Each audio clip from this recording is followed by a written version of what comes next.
एक बार सभी 9 ग्रहों सूर्य, चंद्र, मंगल, बुध, बृहस्पति, शुक्र, शनि, राहु और केतु में बहस हो गई। कौन सबसे बड़ा है? आपस में लड़ने के बाद सभी देवराज इंद्र के पास पहुंच गए। इंद्र असमंजस की स्थिति में निर्णय नहीं दे पाए, परंतु उन्होंने सभी ग्रहों को सुझाव दिया कि पृथ्वी पर राजा विक्रमादित्य ही इसका फैसला कर सकते हैं, क्योंकि वो बहुत ही न्यायप्रिय राजा है। सभी पृथ्वी पर राजा विक्रमादित्य के पास गए और अपने आने का कारण बताया। राजा उनकी समस्या को सुनकर बहुत परेशान हो गए। उनका चिंतित होना लाजिमी था, क्योंकि जिसको भी किसी से छोटा बताया तो वही गुस्सा कर जाएगा। राजा के काफी सोच विचार के बाद उन्हें एक उपाय सूझा। उन्होंने सुवर्ण, रजत, कांस्य, पीतल, सीसा, रांगा, जस्ता, अभ्रक और लौह से 9 सिंहासन का निर्माण करवाया। उन्हें उपर्युक्त क्रम में रख दिया गया। सबसे निवेदन किया गया कि क्रमानुसार सिंहासन पर आसन ग्रहण करें। शर्त रखा गया कि जो सबसे अंतिम में सिंहासन पर आसन ग्रहण करेगा वही सबसे छोटा माना जाएगा, जिसकी वजह से शनि देव सबसे बाद में आसन प्राप्त कर सके और सबसे छोटे कहलाएं। क्रोध के आवेश में आकर शनिदेव ने सोचा कि राजा ने यह सब जानबूझकर किया है। कुपित होकर राजा से कहा कि राजा, तू मुझे नहीं जानता। सूर्य एक राशि में 1 महीना, चंद्रमा 2.25 महीने 2 दिन, मंगल 1.5 महीना, बृहस्पति 13 महीने, बुध और शुक्र 1-1 महीने विचरण करते हैं। लेकिन मैं 2.5 से 7.5 साल तक रहता हूँ। मैंने बड़े बड़े का विनाश किया है। श्री राम की 7.5 आने पर उन्हें जंगल जंगल भटकना पड़ा और रावण की आने पर लंका को बंदरों की सेना से परास्त होना पड़ा। क्रोधित शनिदेव ने राजा से कहा कि अब आपको सावधान रहने की जरूरत है। इतना कहकर शनि देव कुपित अवस्था में वहां से चले गए। समय गुजरता गया और कालचक्र का पहिया घूमते हुए राजा की 7.5 आ ही गई। तब शनि देव घोड़ों का सौदागर बनकर राजा के राज्य में गए। उनके साथ अच्छे नस्ल के बहुत सारे घोड़े थे। जब राजा को सौदागर के घोड़ों का पता चला तो अश्वपाल को अच्छे घोड़े खरीदने के लिए भेजा। अश्वपाल ने कई अच्छे घोड़े खरीदे। इसके अलावा सौदागर ने उपहार स्वरूप एक सर्वोत्तम नस्ल के घोड़े को राजा की सवारी हेतु दिया। राजा विक्रमादित्य जैसे ही उस घोड़े पर बैठे वह सरपट वन की ओर भागने लगा।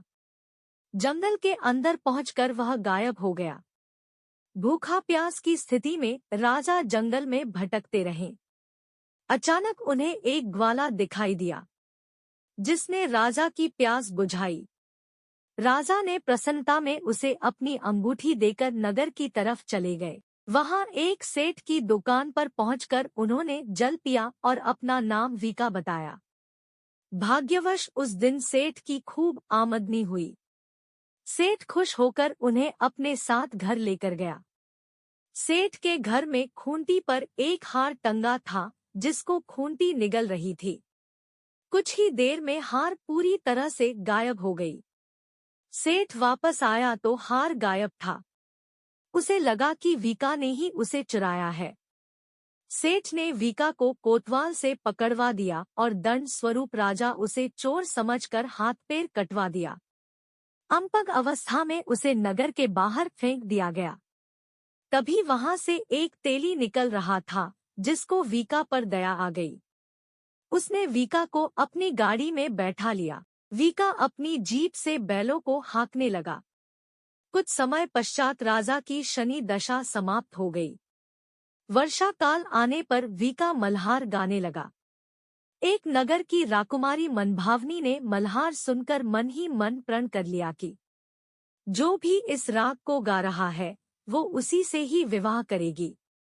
उन्होंने दासियों को खोजने के लिए भेजा, परंतु वापस आकर उन सभी ने बताया कि वह एक अपंग आदमी है। राजकुमारी यह जानकर भी नहीं मानी और अगले दिन ही वह अनशन पर बैठ गई। जब लाख समझाने पर राजकुमारी नहीं मानी, तब राजा ने उस तेली को बुलावा भेजा और वीका से विवाह की तैयारी करने के लिए कहा गया। वीका से राजकुमारी का विवाह हो गया। एक दिन वीका के स्वप्न में शनि देव ने आकर कहा कि देखा राजन, तुमने मुझे छोटा बताकर कितना दोहक झेला है। राजा ने क्षमा मांगते हुए हाथ जोड़कर कहा कि हे शनि देव, जैसा दोहक मुझे दिया है, किसी और को ऐसा दुख मत देना। शनि देव इस विनती को मान गए और कहा कि मेरे व्रत और कथा से तुम्हारे सारे कष्ट दूर हो जाएंगे। जो भी नित्य मेरा ध्यान करेगा और चींटियों को आटा डालेगा, उसकी सारी मनोकामना पूर्ण हो जाएगी।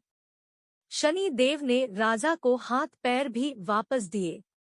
दूसरे दिन जब सुबह राजकुमारी की आंख खुली तो वह आश्चर्यचकित हो गई।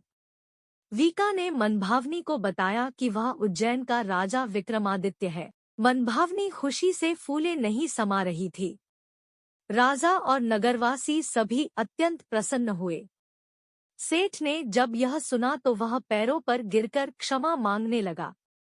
राजा ने कहा कि यह सब शनि देव के कोप का प्रभाव था और इसमें किसी का कोई दोष नहीं है। सेठ ने निवेदन करते हुए कहा कि मुझे शांति तभी मिलेगी जब आप मेरे घर चलकर भोजन करेंगे। सेठ ने कई प्रकार के व्यंजनों से राजा का सत्कार किया। जब राजा भोजन कर रहे थे तभी जो खूंटी हार निगल गई थी वही अब उसे उगल रही थी। सेठ ने अनेक मोहरे देकर राजा का धन्यवाद किया और अपनी कन्या श्रीकंवरी से पाणिग्रहण का निवेदन किया। राजा ने सहर्ष स्वीकार कर लिया। राजा अपनी दोनों रानियों मनभावनी और श्रीकंवरी को लेकर उज्जैन नगरी लौट आए। सारे नगर में दीपमाला और खुशी मनाई।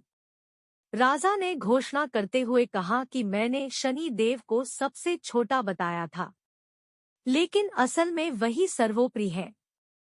तब से सारे राज्य में शनि देव की पूजा और कथा नियमित होने लगी। सारी प्रजा के बीच खुशी और आनंद का वातावरण बन गया। शनि देव के व्रत की कथा को जो भी सुनता या पढ़ता है, उसके सारे दोहक दूर हो जाते हैं।